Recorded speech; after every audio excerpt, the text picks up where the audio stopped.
Okay, we are at 4 o'clock and there's quite a few people online, so I think we can start. Thank you, Arisha. I'm Wilhelm van Rensburg, Senior Art Specialist at Strauss & Company.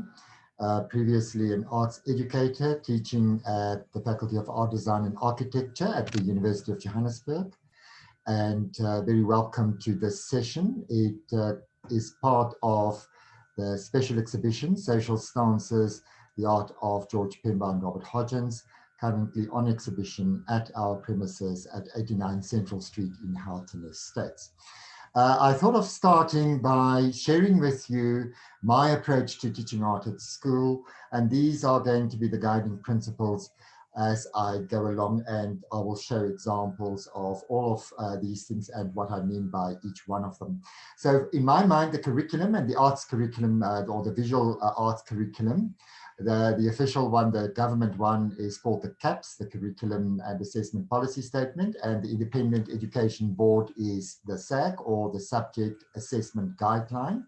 And that, in my mind, those two documents are to be creatively interpreted, not slavishly implemented. And I think that's where I differ from many teachers. You know, I think the more creative a teacher is in interpreting that, the more the learners will benefit from that. I also think it's important to enrich the curriculum as much as possible, and hopefully this whole presentation will give you many ideas on how to go about doing that. I like to work across disciplines or subjects. I'd like to know what is going on in the English department, what is going on in the sciences, in the history department, and the likes. And I will show you a couple of examples of how creatively you can go about integrating what you have to teach in the art class with the other subjects at school. I'm a firm believer in teaching aids and learning materials. I'm forever looking for posters to put up in my classroom and the likes, and I will share some of those with you with regard to Pemba and Hodgins as we go along. It's very important, and it's also one of the general aims of the curriculum to point out job opportunities in the art world. And as I go along, I will certainly mention quite a number of those as well. And lastly, I'm a firm believer in visiting art museums and galleries physically, but lately, you know, under lockdown regulations, virtually, they are available. And if you don't have a classroom library yet, start immediately. Okay, so I mentioned the curriculum. First of all, the Curriculum and Assessment Policy Statement, the CAPS, the national one. And when you look for Pemba, when you look for Hodgins, yes, you will definitely find them in the curriculum. In the senior phase, and I will show you in a minute, creating 2D, in the FET, the Further Education and Training, grade 12, under visual literacy, which is a specific aim in terms of analysis and interpretation, and certainly in the topics that you have to cover at 2 places, the Voice of Emerging Artists, it is called, and I wish the curriculum developments actually included early modernist, because emerging artists remind me very much of the artist of here and now, you know, the contemporary artist. But I think the meaning is early modernist. And there they list such artists as Pierre Laubscher, Stern, John Moore, Gerard Bengu, Gladys Mukutlanglou, Michael Zondi, and in-depth, to study in-depth, George Pemba, there he is, Gerard Sekoto and Peter Clark. And also in another topic listed under the grade 12 FET curriculum is socio-political art, including resistance art of the 1970s and 80s. And the artists mentioned there, Stopford, Catherine, there's Robert Hodgins, and in-depth, Jane Alexander, Billy Bester, and Manfred Ziller. So certainly these 2 authors do appear very explicitly in the curriculum. Not so much in the Independent Education Board, SAG, or the Subject Assessment Guidelines. Here, the emphasis is very much on art mediums, and they list quite a number of them: land art, performance, drawing, video, painting, and that is where I discovered Robert Hodgins to be studied in depth. Installation art, photography, sculpture, happenings, net art, body art, sound art, artist books, ceramic arts, and the likes. And for each one of these art mediums, this particular guideline actually prescribed certain artists, and Hodgins is among them. I thought I would find the two of them later on in topics suggested in the SAG, South African art of from circa 1900, but they only list Stern, Sekorto, Laubscher, and Preller. And then the next topic would be Polly Street and Rorke's Drift, and there the learners are supposed to study Lachai, Melefene, Kumalo, Scottness, Mofangeju, and Mbata. Conceptual art, resistance art, Siopis, Alexander, Stopforth, and contemporary art, Kentridge, Searle, Roeder, and the like. But no mention of Pemba in the IEB curriculum, but certainly Hodgins features quite prominently. So I'm not wasting your time. You are doing your job. You're supposed to do what you have to do. You just need to take these two artists and interpret them in a creative way. Now, I mentioned the senior phase and the first textbook I picked up, Oxford Head Start Creative Arts Learner Book, grade 9, and the chapter on creating 2D. Lo and behold, there you find Pemba. Pemba is used to introduce an activity, painting making a self-portrait, and he is used to introduce him. There's a self-portrait of him and many other portraits that he also did. The textbook goes on to say, how do you go about? You know, you take photographs, you consider where you put your eyes in relation to your nose. You explore the painting techniques, the brush stroke, the mixing of colors, and what have you. So as you can see, this textbook, this learning material, example of the learning material, is quite detailed, beautifully illustrated in full color. Now, in the FET, under the specific outcome of developing visual literacy, certainly the analysis and the interpretation is very important. Analysis in terms of, you know, the classical elements of the formal elements of art, color, shape, texture, and the like, and also the interpretation. And here, Pemba is used to talk about interpretation, to explanation. And what they suggest here, and this I also got from this particular textbook, Visual Arts, grade 12. So biographical information, it is always interesting to know the story of an artist. Use it sparingly in research projects. In tests and examinations, refer to it only if it influences the work directly, as with Vincent van Gogh. Sources, inspirations, and influence by other artists' work and contextual factors such as politics. Stylistic characteristics, including themes, subject matter, formal elements, style, and technique. Consider the meaning given to the work by the artist himself, or how other people have inspired the work. Now, this is important. You know, so first of all, biography. It's very important, but only in terms of a direct input that the life of the artist has on the work that he or she produces. So I feel very strongly about that, not for its own sake. And then also the meaning that the artist himself attaches to a work. And this is where something like the archive comes in. And I will talk a little bit about the archive a little later, so that you can see the manner in which I used, for example, the Pemba Archive to elucidate some of the works that he painted. In grade 12 then, in this particular textbook, and I mentioned earlier on, Pemba is listed as an artist to be studied in depth. And you would find that this is the first page of George Pemba, giving a general background, the influences of his life. That particular work there is very important. It is by an early 19th century French artist, Jean-Francois Millet, and later on you will see exactly, I will come back to it, the manner in which that particular work influenced him. His subject matter, certainly I will talk about that in more detail. His painting style, yes, we'll come across that. New Brighton, that is where he was born, and particularly the Eastern Cape and the influence that area had on his art. Some more pages here.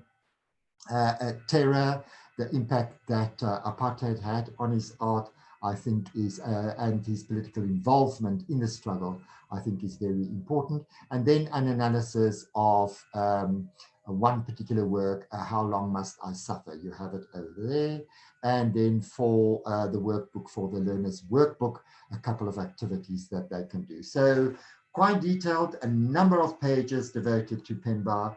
I have seen this particular textbook used quite widely, you know, and how I know that is when I visit students during school learning, teaching practice.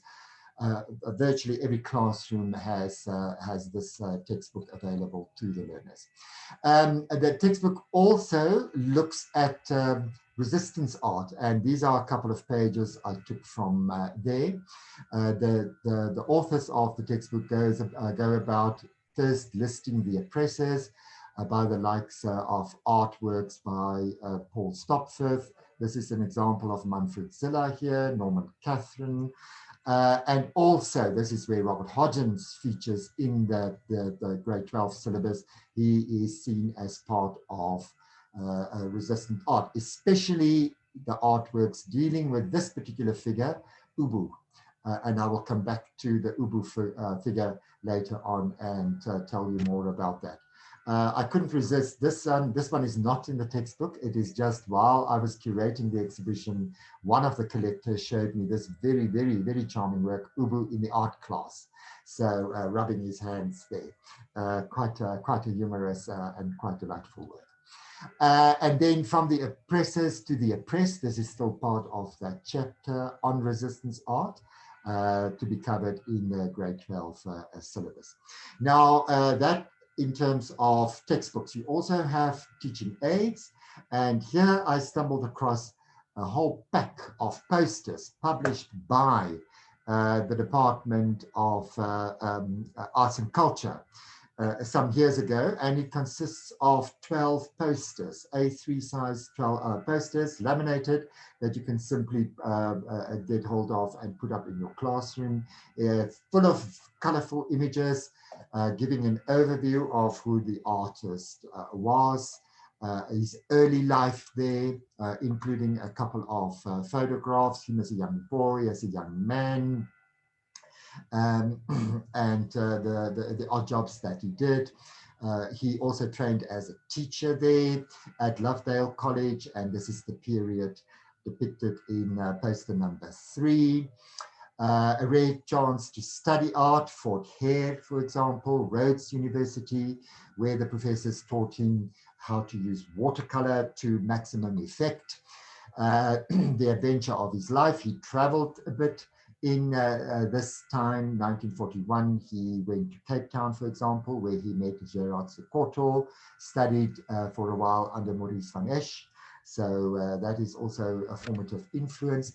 Back in Port Elizabeth, 1945 to 48, where he got to be quite well known in the society, in the social art circles of the time.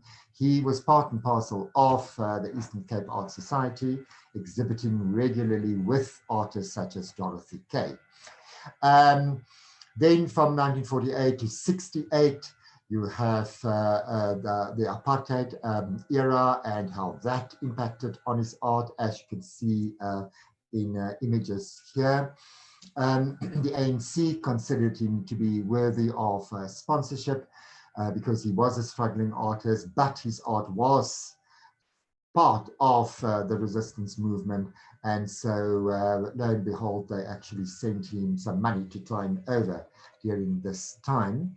Protest art, and again, how he depicted that, quite a famous work called Comrades, and also the manner in which religion formed part of that broad scope of anti-apartheid, of the anti-apartheid movement.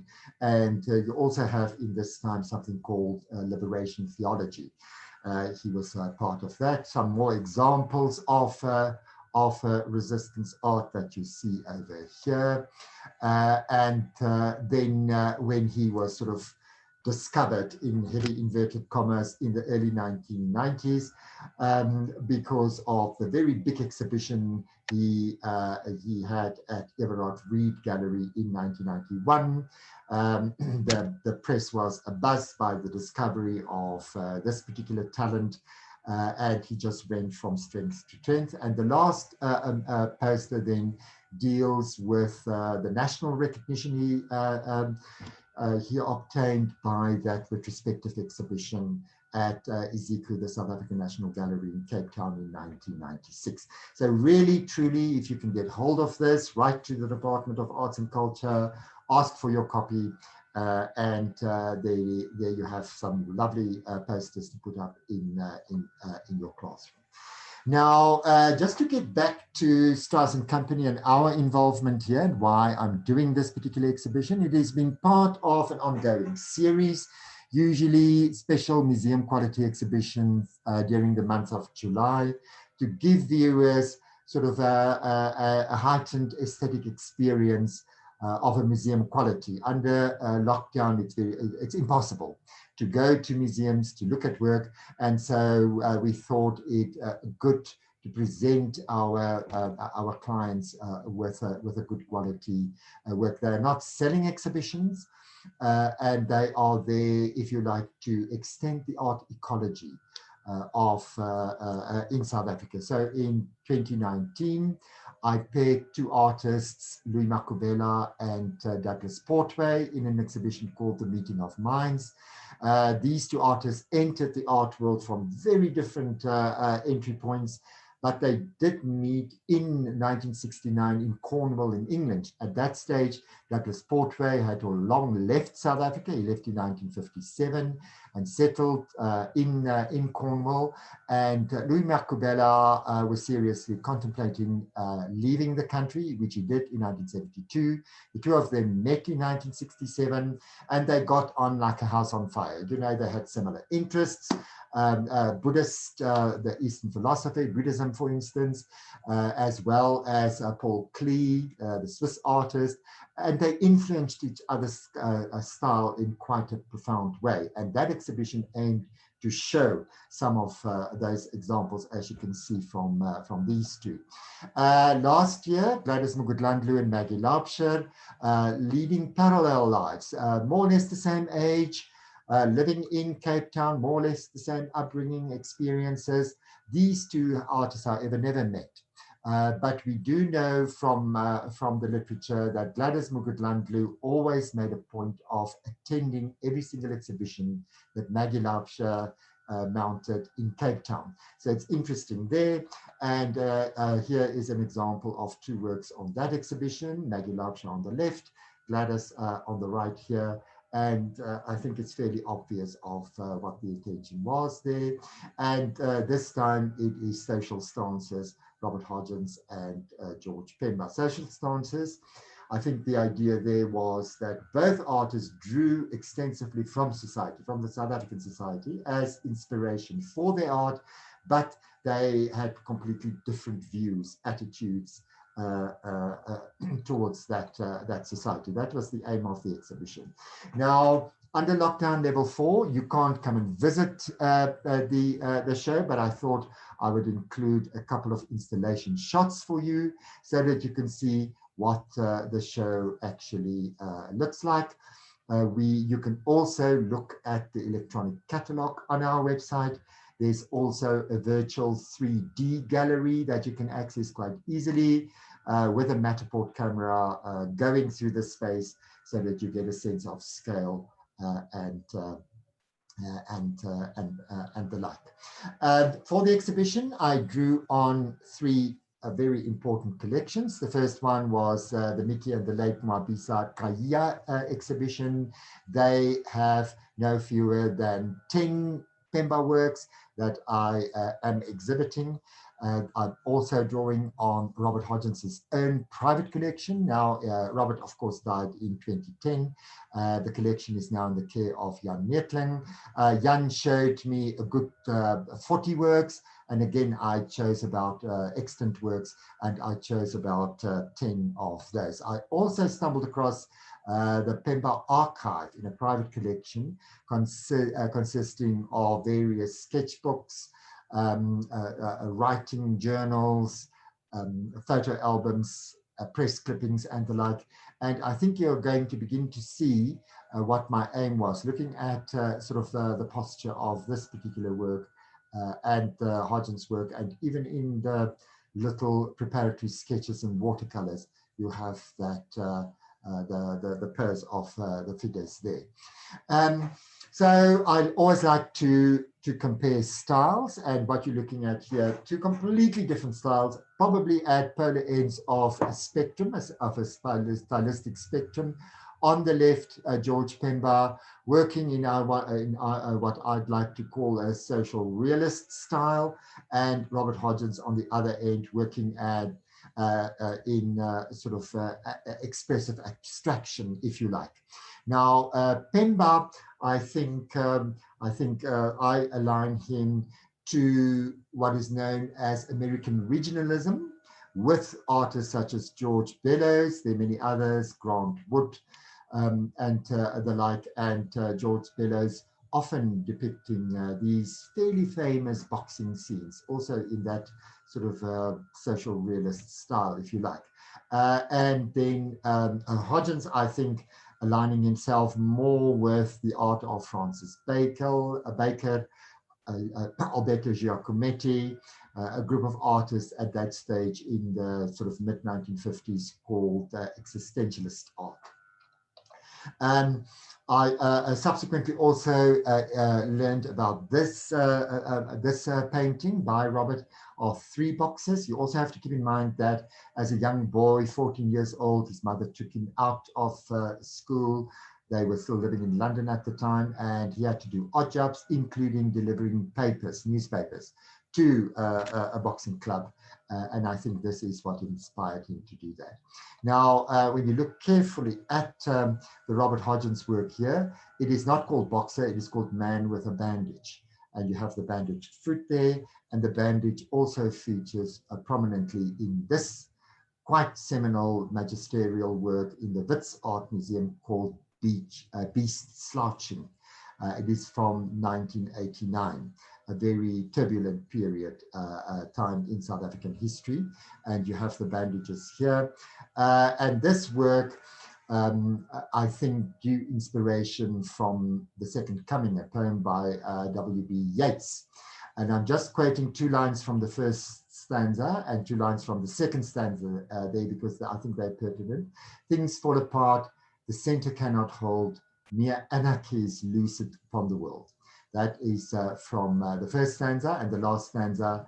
And what rough beast, its hour come round at last, slouches towards Bethlehem to be born. Now, it's not only a biblical reference here to the birth, the second coming. Of course, you know, the religious connotation is straightforward, but I think what Butler was aiming at was to look at it in a broader sense. He wrote this poem in 1919 after the First World War, so a new political dispensation, a new era, and I think in a manner he's also foreshadowing what is happening, what was about to happen in 1933 with the rise of Nazism and what followed after that.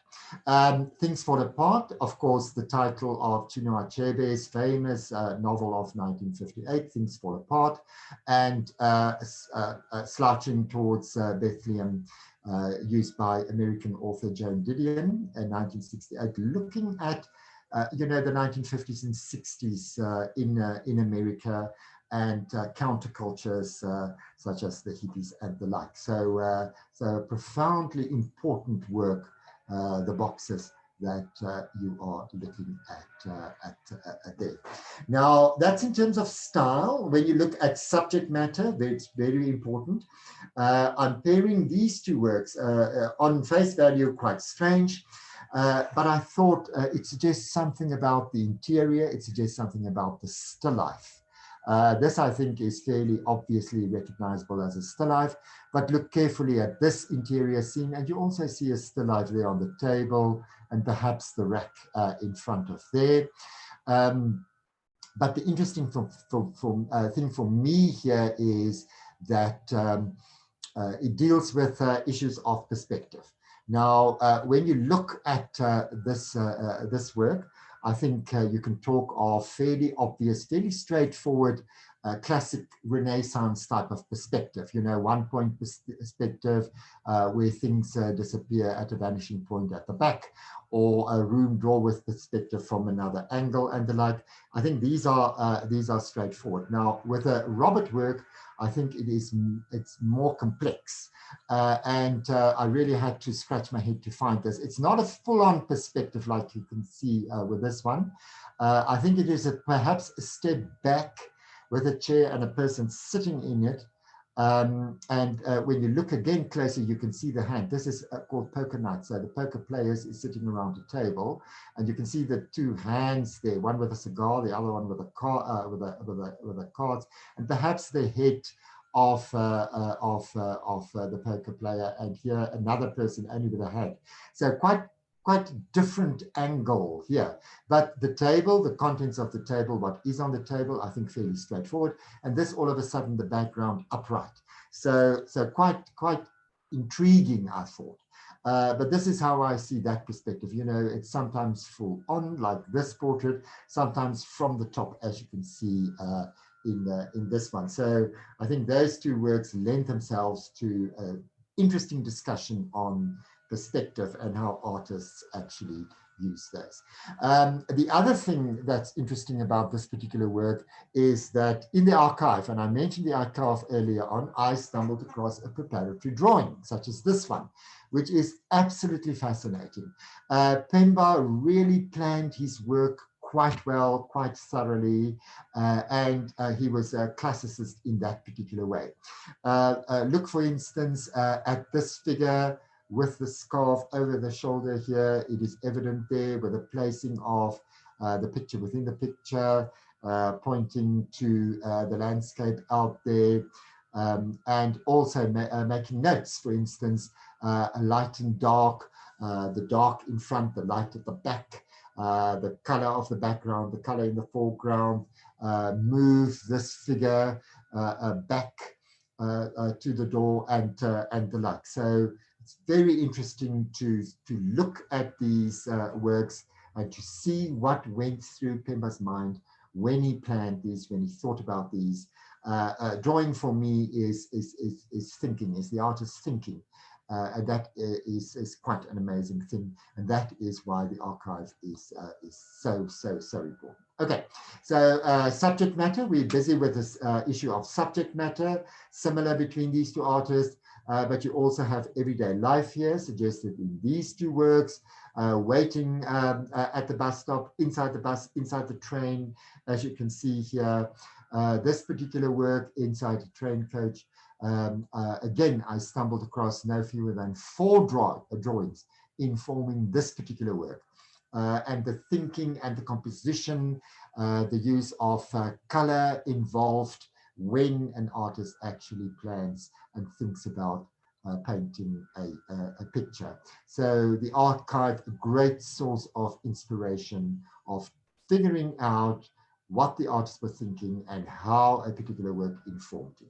Now, I mentioned earlier on that in 1941, Pemba went to Cape Town. He met Gerard Sekoto there, and Gerard Sekoto, of course, also painted a number of scenes within a bus, within a train coach and the likes. And Sekoto was also the one who told Pemba, please, you have to stop doing watercolors because nobody's going to take you seriously unless you work in oil on canvas.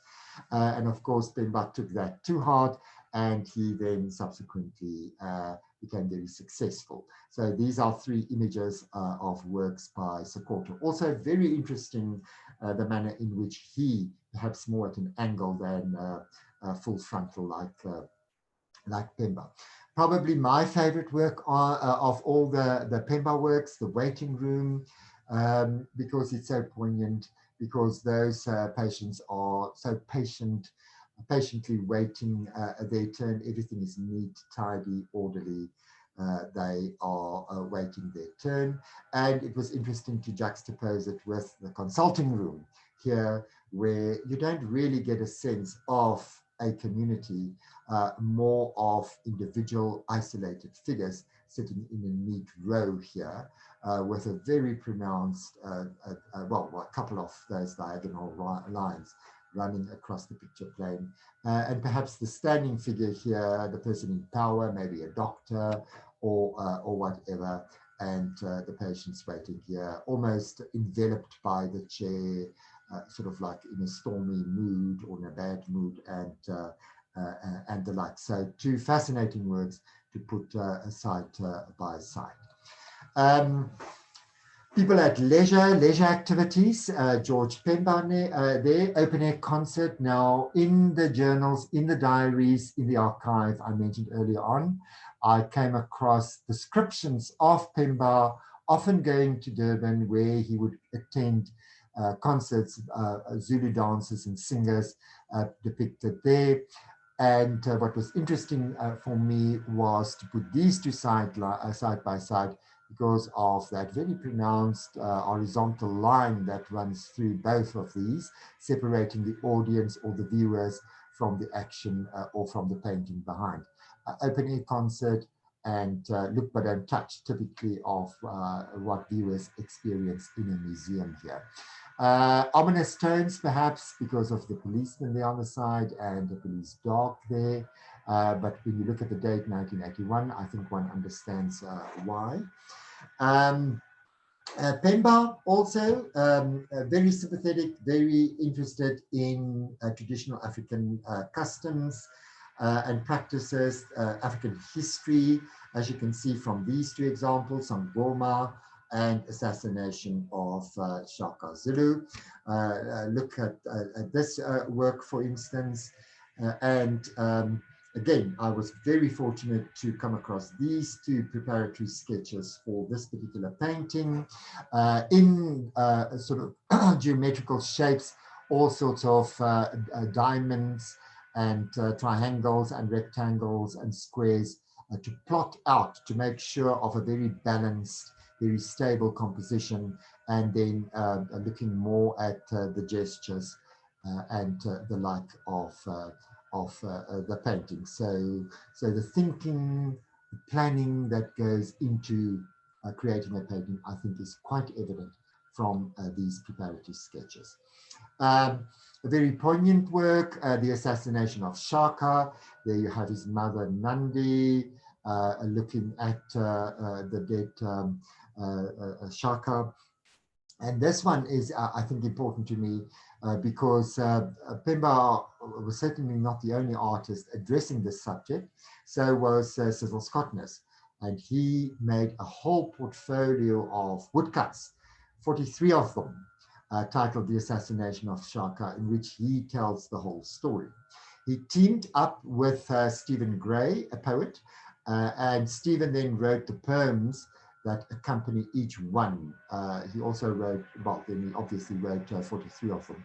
And this is, remember earlier on I said you have to work across disciplines, across subjects, and this is where you knock on the door of the English teacher, because the English teacher then can tell you more about the poet Stephen Gray, or can read out the poems aloud to you, or the like. The interesting thing for me is that Pemba chose this particular scene to depict in terms of the assassination, whereas Cecil Scottness chose to do this very dramatic.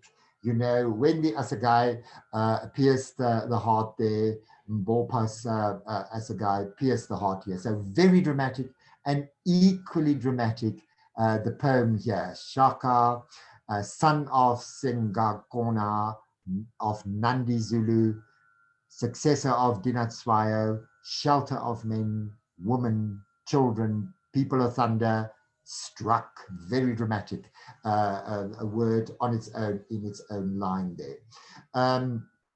So I think it's very important. The other thing I want to point out is that I've mentioned Cecil made 43 prints. This he kept to the second last one, to number 42. The others, all the prehistory of Shaka, the whole history of the Zulu nation of the 19th century, if you like. So very interesting to follow that. We often get the whole portfolio to sell. We regularly get single prints from this to auction, but I think the whole book, all those prints and poems also collated in a very neat publication, I think is quite useful for reference purposes as well. Another traditional African tradition is the idea of the hotla, the meeting of the elders to discuss important matters, as you can see here. And I couldn't resist pairing it with Robert Hodgins's A Difficult Meeting at the, of the Board, you know, modern day, a contemporary version of really what was happening there. And then if you start looking closely at groups of figures such as this, it is echoed in these figures here. So it's almost as this type of meeting and the visual rendering of it is something subconscious, something archetypal. I'm just giving you an enlarged version of that wonderful painting. And again, I was fortunate to stumble across no fewer than 2 drawings in which Pemba planned that particular painting. A subject matter, I mentioned, you know, the political aspect of Pemba's work. Robert was no less politically inclined than Pemba. He chose to reflect that in a series of works in which he used quite an ubiquitous character called Ubu. Now, Ubu is shortcut for the clown in power, so to speak. Ubu was a fictitious character invented by a late 19th century French dramatist, playwright called Alfred Jarre, and he invented this character, and the character was subsequently embraced by many other writers, authors, and artists, including Robert Hodgins. So you will also see that this is from the Tathan Art Gallery, and you will also recall right at the beginning I said one of the aims of this exhibition is in fact to expand the art ecology of South Africa, and that is why I often approach art galleries and museums and ask if they would be willing to lend some of their prime works to the exhibition. Tathan here, Brownie Clark, the director, was very kind enough to lend it to me, and we're very honored to have this particular work in our exhibition. Robert Hodgins used the Ubu figure quite extensively throughout. He used it fairly regularly from the 80s up to the 90s, but in my research I also came across an example of an Ubu figure, Ubu portrait painted in 1960. So it was in his mind the whole time. Now, up to now, I've been referring to the sketches in the preparatory drawings in the Pemba Archive. Robert also made numerous sketches. As you can see from this is the cover of a special exhibition, November, December 2019 at Hodgins House in Parktown, drawings from his studio. And here you see 2 other drawings of the Ubu character. Very special exhibition of Ubu in 1997 at the Gertrude Posel. That is, well, that later became the Wits Art Museum. But I was fortunate enough to see this. The exhibition curated by Rory Dupel, a lecturer in the Fine Arts Department at Wits at the time. He represented the international lot, Marcel Duchamp and the likes, and also the collaboration between William Kentridge, Robert Hodgins, and Deborah Bell. Pataphysics, that's a term also from Alfred Jarre, and pataphysics refers to the realm of the imagination, beyond the metaphysical. So you have the physical, the real world, the metaphysical world, and then the world of the imagination. So that is where Ubu belongs. This is Robert Hodgins. It was the collaboration consisted of a series of prints. These are the ones that Robert contributed to that, and he chose to look at various Ubus during the history. And if I can say, that was just the cover. Middle at the top, that is called Pittsburgh Sabatier, 1944. Then you have the Dreyfus Affair, 1896 in Paris. Here you have Rwanda, Afghanistan, the Balkans, 1996. It's almost like I'm listening to France 24, because last night, the same thing, the Afghanistan issue, the Balkans issue, it's all ongoing. This one is called Berlin Inflation, 1923, just before the Great Depression. This particular one, South Africa, 1970s, Interrogator. The one bottom right here is called Paris with Führer. That is when Hitler marched into Paris in June 1940. The Mid-Atlantic Titanic, 1912. And the last one there is Central Africa, East Africa, the 1960s. All eras in history, in the recent history, where Ubu reigned supreme, when the clown was in power. Robert Hodgins William Kentridge chose to look at himself, because he is the central figure here, and then the Ubu and his antics overlaid the self-portrait there. And Deborah Bell, her contribution consisted largely of traditional African objects, the stool there, the traditional African figurines, the headdresses, and the likes that she chose to depict Ubu. Pemba, and I referred to this painting already, the agitator. So the political theme is important in his life. Also, the Return of the Exiles, 1993. And again, the fusion of what I mentioned earlier on of politics and religion, of that liberation theology of the time. And religion, here's another prime work from the SABC collection.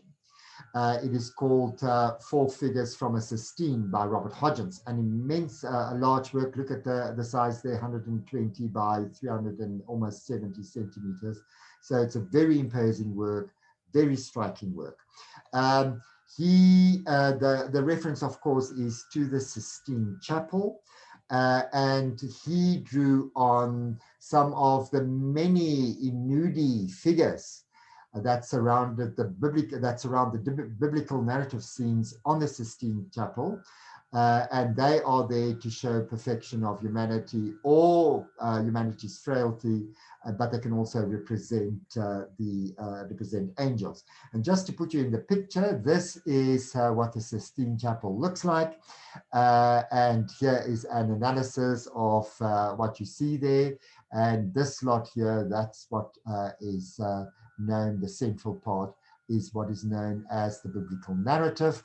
And if I may just go back, the Inudi are the ones surrounding the biblical narratives. And that is where Robert got his inspiration for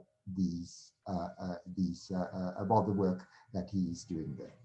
Okay, so back to the work. I think I earlier mentioned that I find great similarity between Robert's work and that of Francis Bacon. Here's another work, perhaps also figures at the bottom of the crucifixion. This one is called, from 1944. Quite enigmatic, quite surreal. There's a second version of this, and I think you can see the similarity there as well. Somebody in discussion also mentioned that perhaps these figures are not only, human. They are not the biblical figures. They are not the prophets. They're not the angels. They are humankind. That is essentially what they are.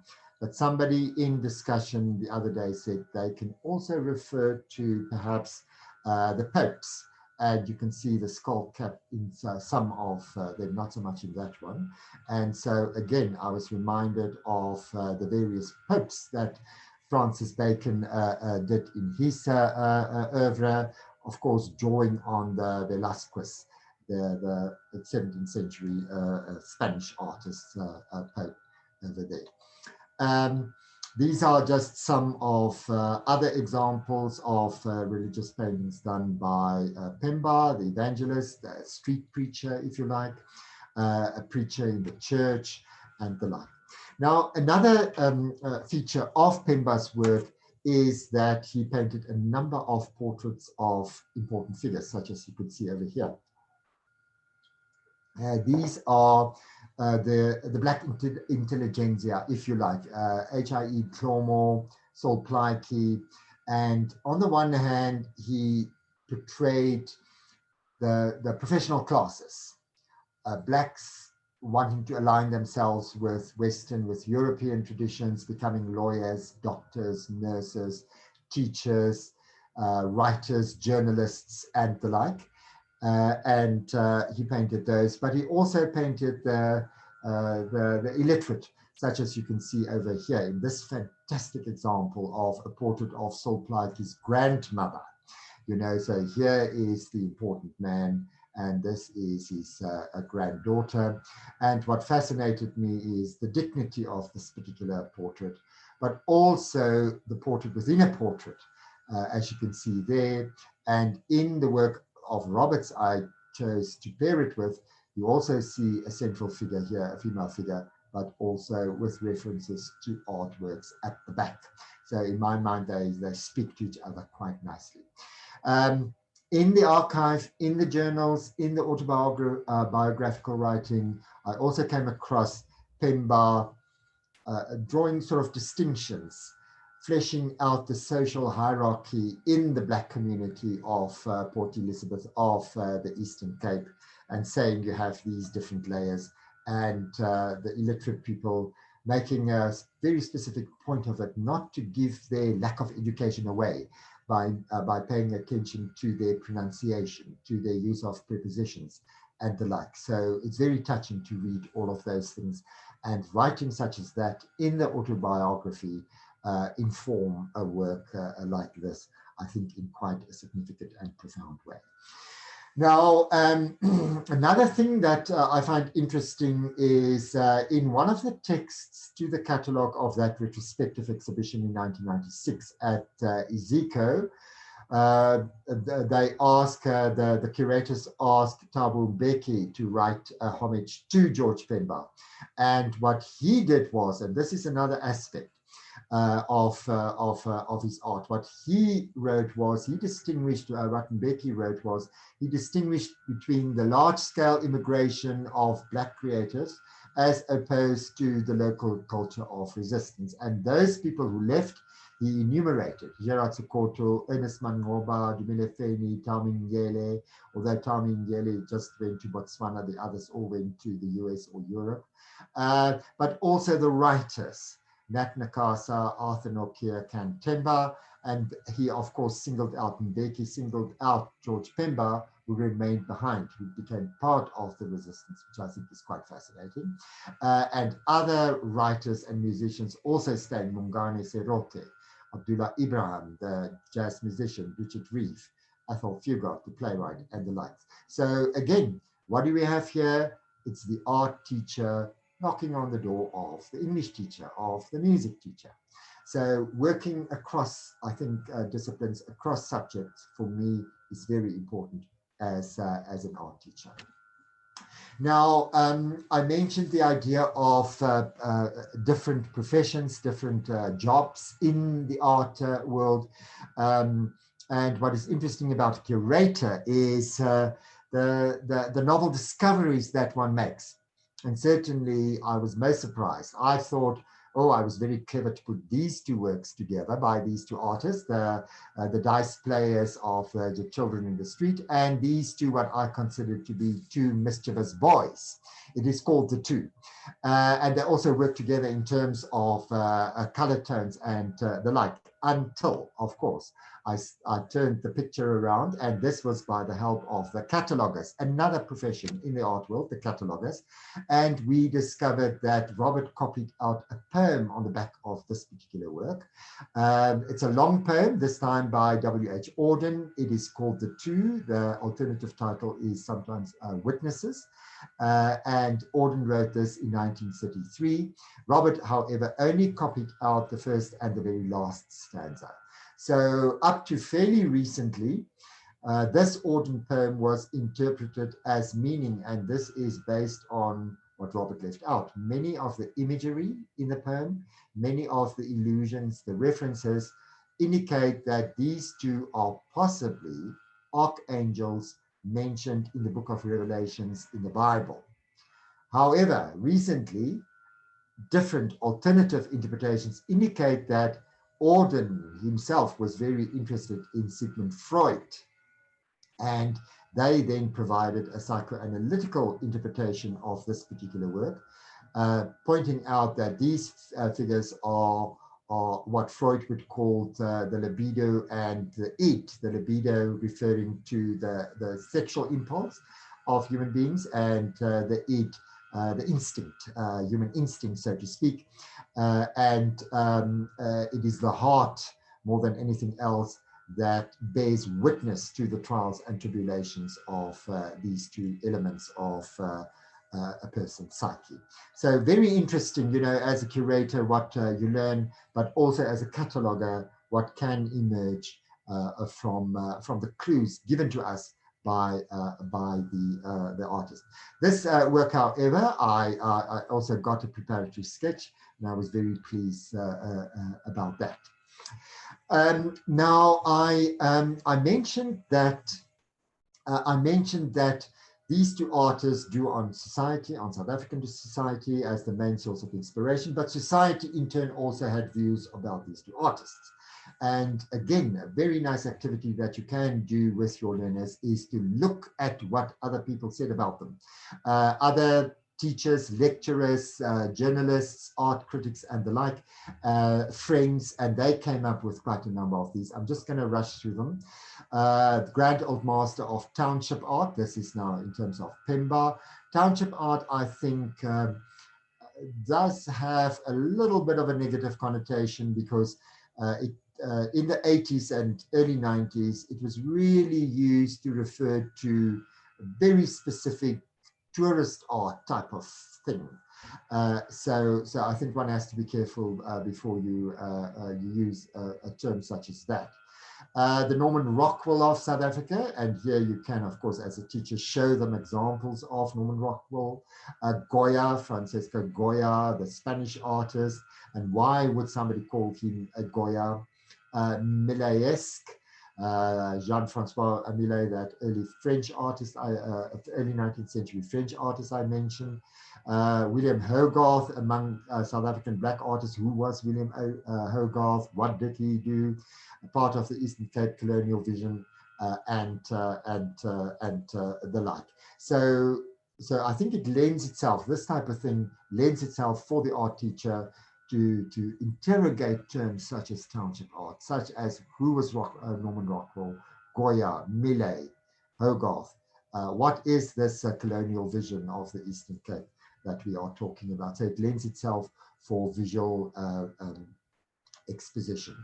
I'm showing you this, the Grand Old Master of Township Art, because that was the title of the 1991 exhibition at Everard Reed. I'm showing you the cover of the catalogue produced at the time, and this is the cover of the retrospective exhibition of 1996 at ZK. I mentioned Millet there, and in the textbook I showed you what his work looked like. Pemba often copied great masters, obviously seen in art books in the Port Elizabeth Library and the likes, and this is what that famous Gleaner painting of Millet looked like. And here you can see how Pemba, in his sketchbook, actually took that theme and developed it and painted pictures from these preparatory sketches. This is just the cover of that of the catalogue of Robert Hodgins, undiscovered at 82.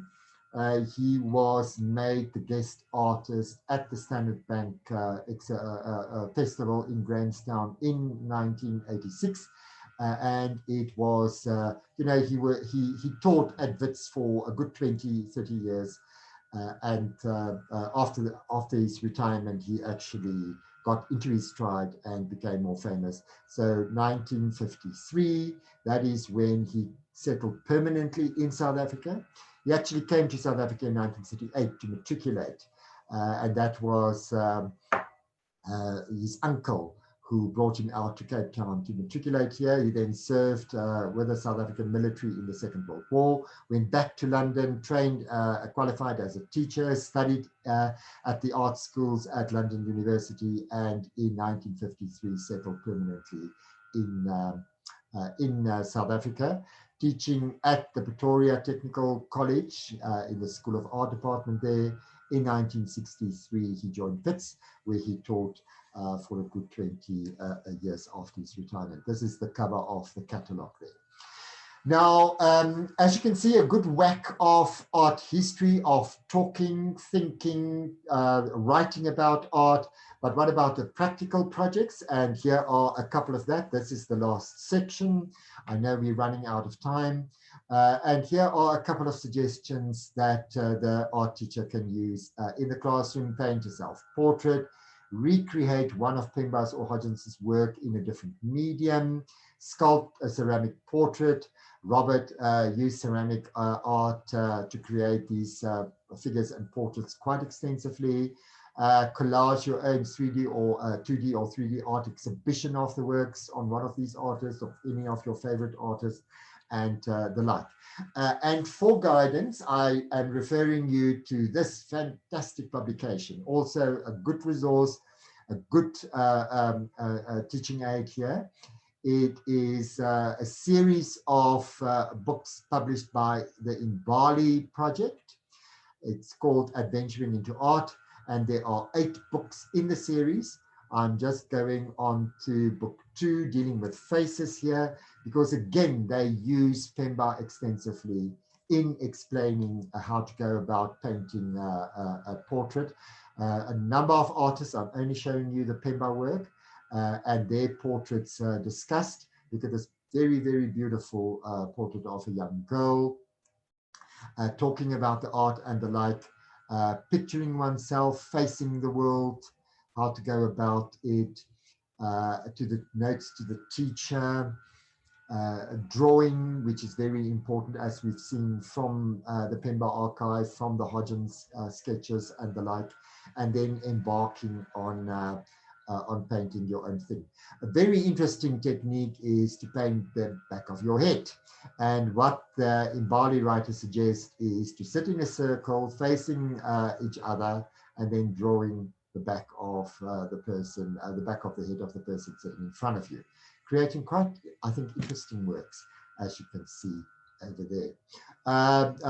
Composing a formal portrait, a studio portrait, with all the attributes that you would like to see to tell people who you are. It, of course, refers back to street photographers, of people dressing up and posing, which I think is quite interesting. And of course, revealing their identities, maybe their true identities, if you like. But also collaging, you know, cutting out elements from newspapers, magazines, and making a composite image of who you are, as you can see from these examples. Now, this is recreating work of these artists in another medium. I got the idea from the Rupert Museum. They had a special exhibition of the work of Irma Stern, such as you can see this portrait here of the pomegranate seller, beautifully framed in a Zanzibari period frame. And then, you know, they recreate the same work by means of photography, getting people to pose. Look at the blue denim jacket here, not pomegranates this time. What are they? Pears, oranges, with a lovely background. I'm just showing you a couple of examples here, real pomegranates. Again, the blue there, referencing the figure, but not copying it, so to speak.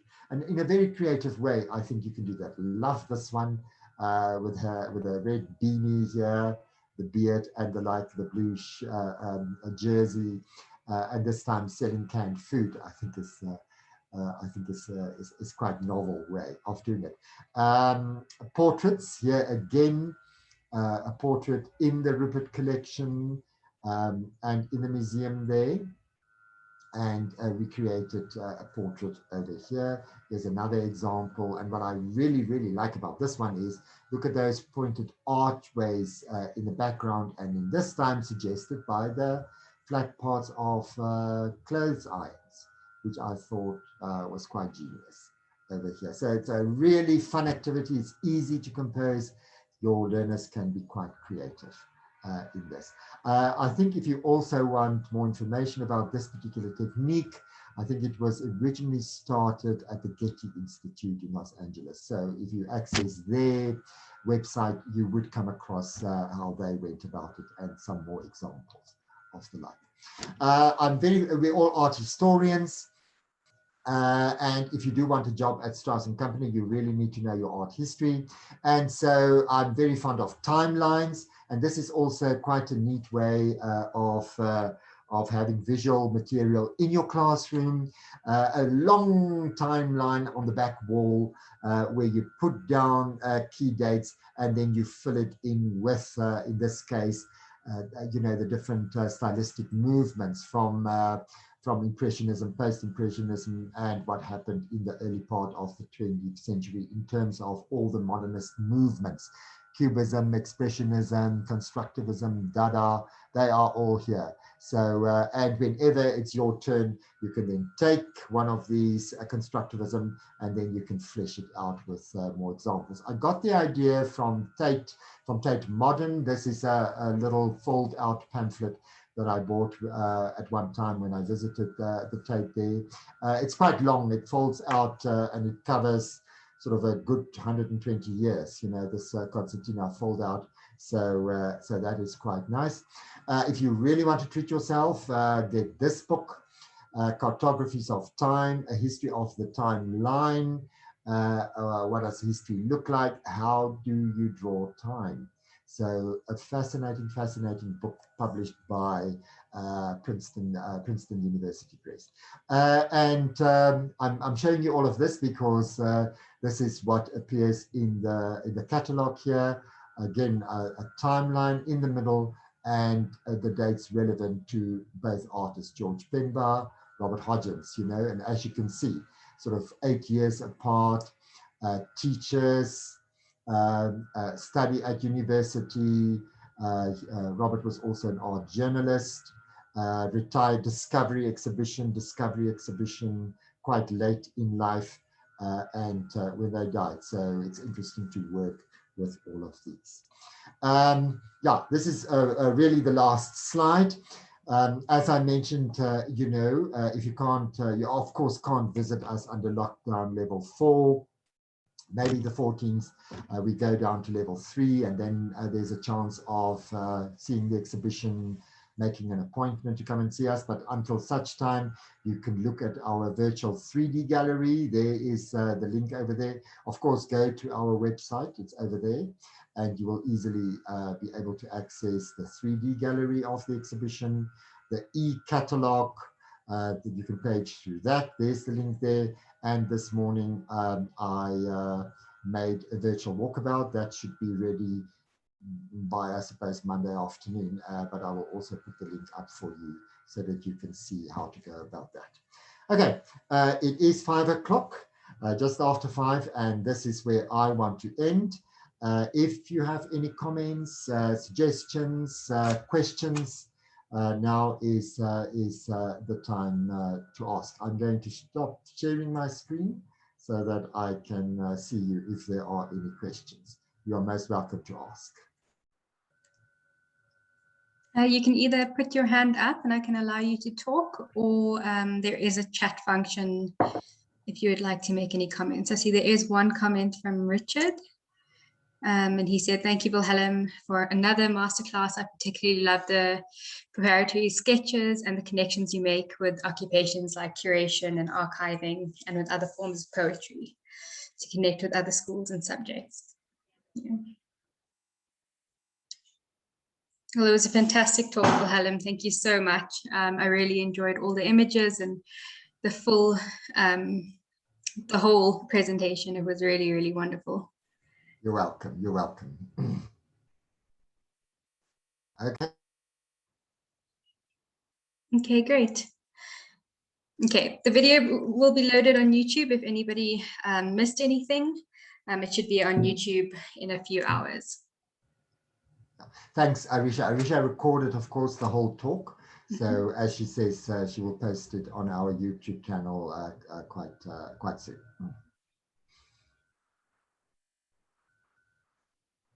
Okay, great. Okay, I'll end the meeting here. Thank you, Arisha. Okay, thank you.